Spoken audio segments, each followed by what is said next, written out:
Jean-Jacques Kérane réélu dans un fauteuil. À l'issue du deuxième tour des régionales, le président sortant a obtenu la majorité absolue avec sa liste d'Union de la gauche et des écologistes, soit 50,76% des voix en Rhône-Alpes.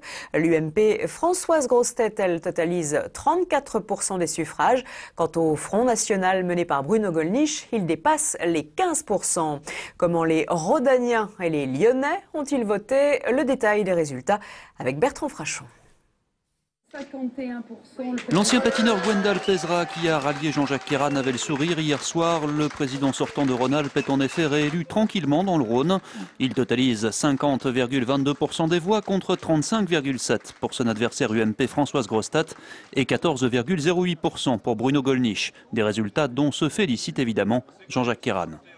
Satisfaction parce que je crois que c'est une belle victoire dans un contexte incontestable de crise que tout le monde subit, c'est ce que les Rhône-Alpins nous ont dit, de crise économique, de crise sociale, d'inquiétude pour les emplois, d'inquiétude pour les entreprises, d'inquiétude pour les jeunes, pour les enfants. Donc il faut qu'on soit à la hauteur des responsabilités au niveau de la région pour les protéger, pour être ce bouclier social et puis pour aussi faire avancer sur le plan des transports, de la formation, de l'environnement, qui sont les compétences de base de la région pour faire avancer notre région.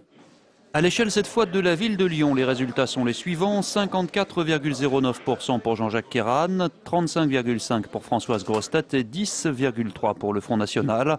Hier soir, la tête de liste de l'UMP refusait de parler de défaite, voyant même des signes encourageants dans de tels résultats.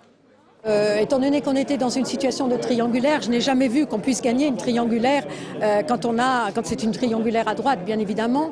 Donc je constate que nous avons gagné beaucoup de points, environ 9 points, ce qui est quand même très très important. C'est une belle progression, il n'y a que nous qui progressons de cette manière. Cela veut dire qu'on a quand même mobilisé une partie de notre électorat et cela c'est quand même particulièrement important. Enfin, côté Front National, hier soir, les militants s'étaient réunis autour de Bruno Gollnisch, cour de Verdun, entre vin rouge et charcuterie. Le fait d'avoir réalisé un score légèrement supérieur à celui du premier tour réjouit le leader frontiste.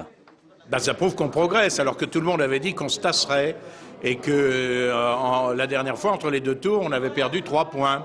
Ça prouve bien que le vote Front National n'est pas un vote de contestation, c'est pas un vote fugace, c'est un vote d'adhésion.